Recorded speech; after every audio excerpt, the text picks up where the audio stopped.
নামাজে রক্ত হয়ে গেল। এখন ওযু করার জন্য তো পানির প্রয়োজন। পানি যদি না পাওয়া যায় তাহলে তায়াম্মুম করার বিধান আছে, কিন্তু প্রথমে পানি তো খুঁজতে হবে। তো আবু আব্দুল্লাহ জাযুলি রাহমাতুল্লাহি আলাইহি তিনি পানি খুঁজতে আরম্ভ করলেন।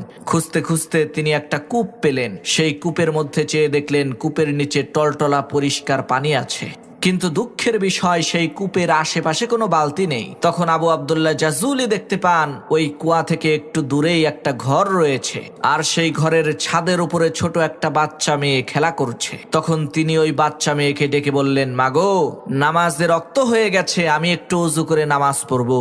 এই কুয়ার আশেপাশে কোনো বালতি দেখতে পাচ্ছি না, তোমাদের ঘরে কি কোনো বালতি আছে নাকি? আমাকে একটু দাও, আমি কুয়া থেকে পানি উঠিয়ে ওযু করব। তখন সেই মেয়ে জিজ্ঞেস করলো, মানা আনতা আইয়ুহাল মুসাফির, হে পথিক, আপনি কে, আপনার পরিচয় কি? তখন তিনি পরিচয় দিয়ে বললেন, আমি হচ্ছি আবু আব্দুল্লাহ জাযুলি। মেয়েটি তখন বলল,